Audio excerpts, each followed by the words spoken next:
This video is for entertainment and documentation purposes only. We do not promote trespassing or any form of disrespect to abandoned places. Viewer discretion is advised. So ngayong gabi ay pinuntahan namin ang abandoned resort na ito dito sa may Antipolo. Sabi ni tatay yung caretaker, ito raw ay rest house dito sa loob ng resort na ito. Parang facility at tax. Mabago ito ng loob.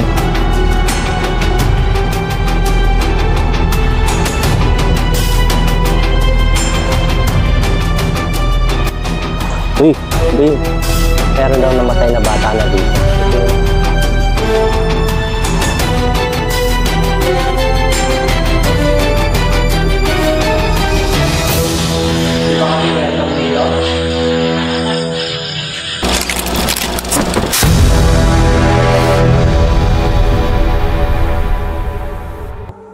So lahat na nakikita nyo na gamit na to, dito yan gamit niya sa loob ng rest house na to. Sabi ni tatay, yung caretaker. Tapos meron dito isang cabinet siya. Yan, isang mahabang upuan, ang ganda.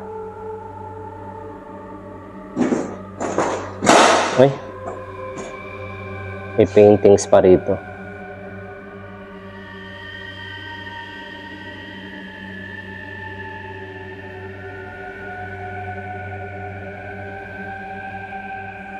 Meron isang kwarto rito.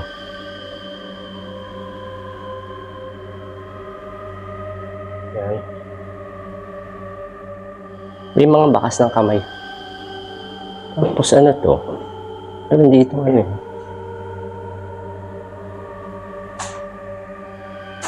Uy.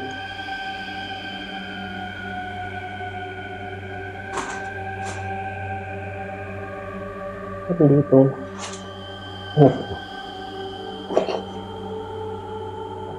Uy, CR pala to. Meron siyang salamin dito. Ayan. Tapos yung CR niya, ay yung bowl niya, ang ganda.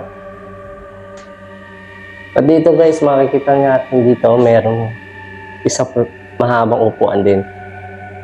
Sayang lang din, ano? Sa mga bintana. Isa pang kwarto dito. Meron ditong papag. Lamesa doon. Tapos meron table na, round table dito.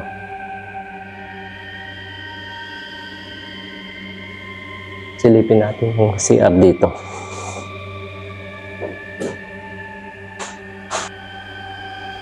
Hi guys. Lumabas muna ako dito sa rest house. At lilibutin ko muna itong paligid na itong resort. So ngayon guys, papunta ako dito sa may swimming pool ng resort. Ito, may nadaanan ako dito. Ano ba to? CR din pala to. CR din ata ito. Tingnan natin. Ay, hindi. Hindi pala siya CR. Para siyang cottage. Private to. Meron pa siyang kama. Tapos meron ceiling fan. Sira na rin ang kanyang kisame. Saan dito yung CR?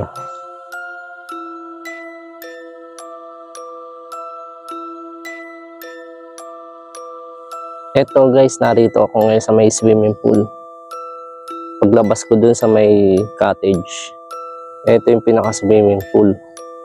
Oh. Uy, ba yun? Ako dun oh.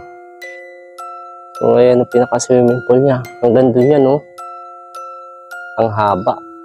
Parang kalahati siya ng Olympic size. So dito proceed tayo ngayon dito. masukal na rito talaga sa abandonadong resort na ito. Ito yung mga cottage pa.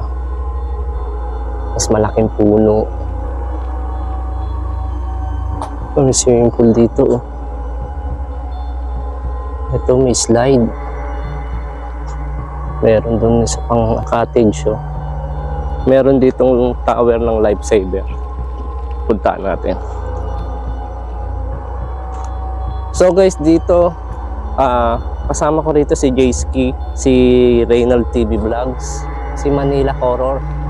Sa laki ng resort na to, nag-solo-solo kami. Tapos guys, ito yung isang swimming pool. Kung makikita nyo guys, ayun ang slide. Ang ganda niyan, ayan. Yan ang slide niyan. Tapos pababa rito. Yan ang handrail. Malaki rin itong swimming pool na to. Ngayon naman pupunta tayo doon sa kabila. Kasi meron pa rito. Paliting gabi, kami naglalakad sa loob ng mansyon na nilimot ng lahat. May bulong sa hangin, malamig na sigaw. May matang nakamasid, sa dilim ay tanaw. Sa misteryo kami humaharap, paniniwala'y di matitinag. Sa dilim kami nagniningning, kasama ang dasal sa bawat pagtingin. Kaluluwa, magpakita ka, ang kwento mo sa amin, mahal ka. Sa lumang pader at yapak ng luha, katotohanan ay aming hinahanap pa.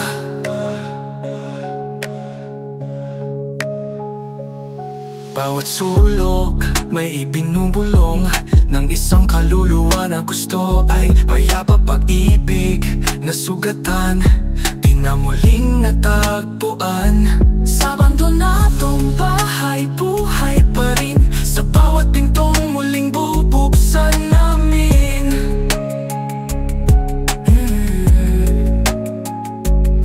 Kiniginaw sa mga palatandaan, kaluluwang nais ng kapayapaan. Ang pananalig naming tala ay tanglaw kahit sa dilim. Hindi kami aatras kailanman. Kaluluwa, magpakita ka, ang kwento mo sa amin, mahal ka. Sa lumang pader at yapak ng luha, katotohanan ay aming hinahanap pa. Katotohanan ay aming hinahanap pa. Katotohanan ay aming hinahanap pa. Katotohanan ay aming hinahanap pa.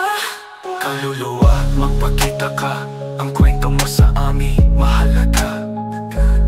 Sa lumang pader at yapak ng luha, katotohanan ay aming hinahanap pa. Kaluluwa, magpakita ka, ang kwento mo sa amin, mahalaga. Sa lumang pader at yapak ng luha, katotohanan ay aming Habang patuloy kong binabaybay ang madilim at masukal na daan na ito, may nakita akong isang malaking private cottage dito. At habang ine-edit ko ang video na ito, dito ko lang narinig ang tila isang malalim na boses ang may sinasabi. Ay.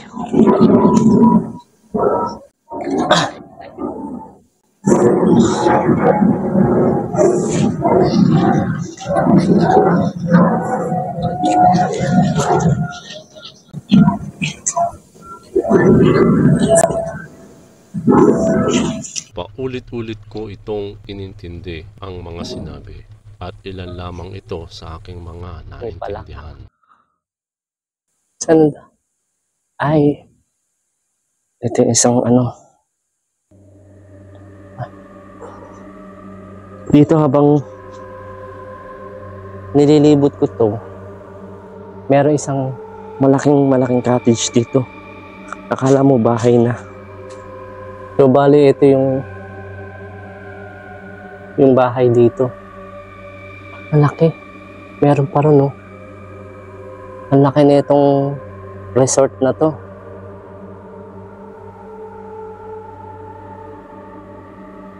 So bali itong pintuan na to, natin kung bakit pas.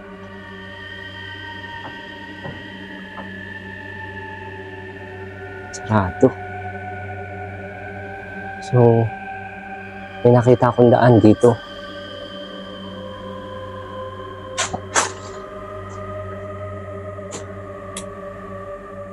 Ito.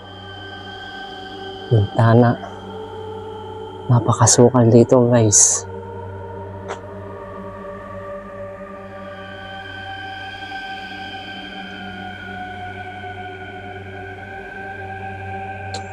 So, bali, siguro,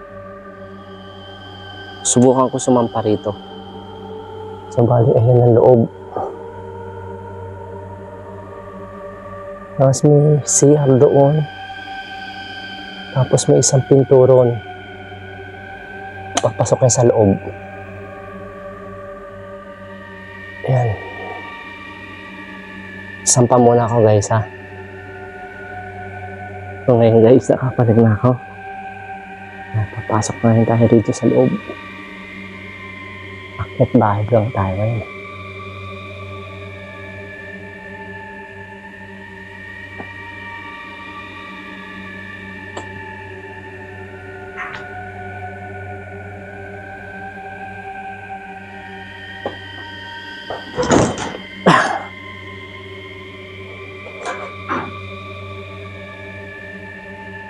Yan. Pasok na tayo, guys. Ang mami talagang bago ako makapasok ulit sa bahay, kailangan pumalik yan. Yan sa bintana na yan. Taas din. Meron ditong king size na bed. Matapos ko nga tingnan ang kwarto na ito, ay tuluyan na nga akong pumasok sa salas dito. At eto nga ang mga nakita ko dito, mga gamit na pinabayaan na unti-unti na ring sinisira ng panahon. So ngayon, guys, dito, nakapasok ako dito sa pinaka-salas na itong bahay na to. Tapos meron nga ako ditong isang mahabang, parang patungan to ng TV siguro. Ayan. Tapos isang malaking Chinese paintings, mga swan. Ito yun. Tapos ang bakal na higaan at yung cabinet dun sa sulok. Napansin ko rin dito yung niya, yung lababo. Okay pa. Okay pa yung pati mga tiles ng lababo. Tapos itong lamesa na to, tiles to. Granite. Granite ata ito. Oh. Tapos isang cabinet din dito. Nakapatungan din to. Pagkamit tayo dito sa second floor. Tingnan natin kung ano meron dito sa second floor. Sa hindi ko inaasahan na pangyayari, wala akong kaalam-alam na nawala na pala ang audio ng camera ko. At ang clip ng video dito sa second floor hanggang sa paglabas ko ng bahay na ito ay nawala na rin. Kaya naman, gamit ang backup camera, magawa ko pang shoot ang investigation namin dito.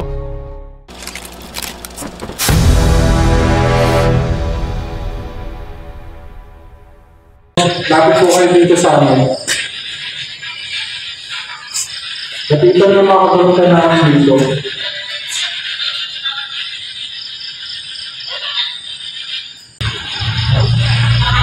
Lapit po kayo sa amin. Pwede kayo magpatulog ng mga equipment dito sa mesa.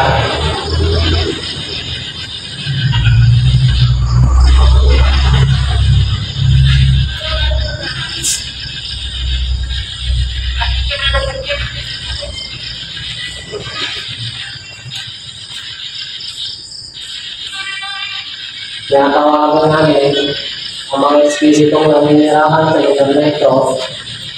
Maaari po ba kayo makausap?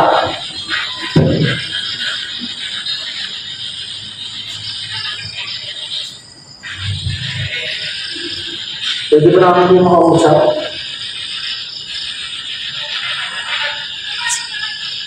Gusto ko yun.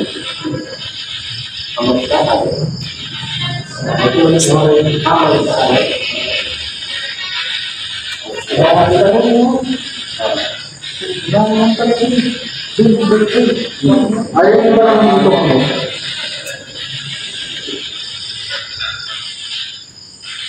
Hindi ba kami welcome dito? Hindi ba kami welcome dito?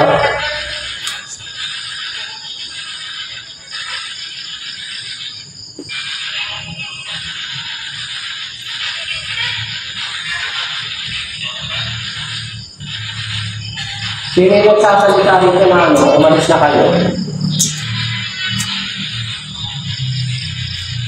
Sino yung pamalis na sa amin?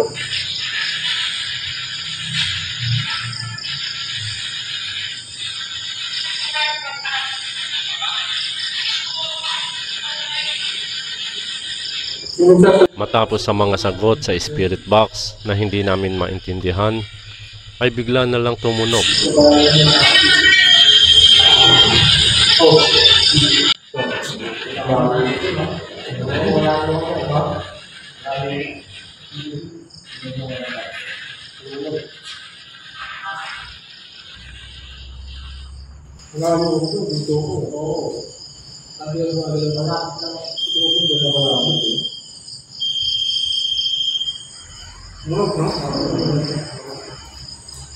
Sige, pwede mo pa bang lapitan ulit itong antena na ito? Lapitan mo ulit siya.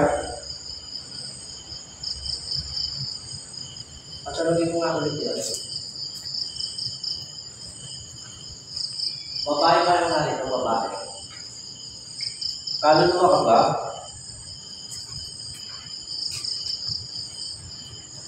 O elemento? Dito nga, lahat kami ay nakaramdam ng init dito.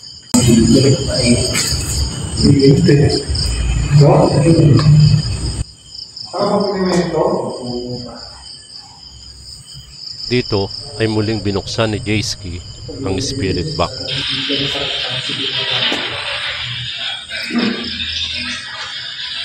Anong klase na yung pizza? Elemental siya dito.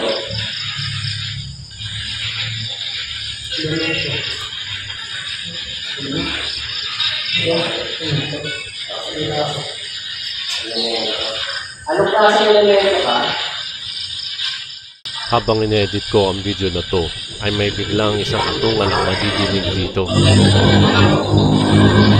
Tila pagsagot sa Anong klase ng elemento ka?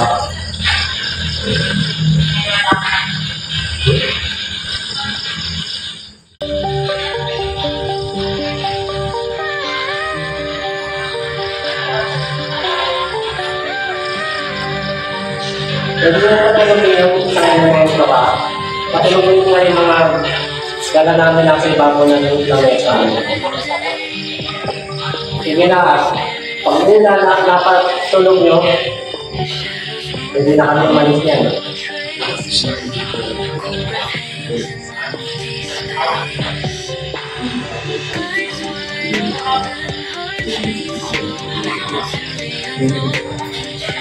Sabi mo, di ba, elemento ka?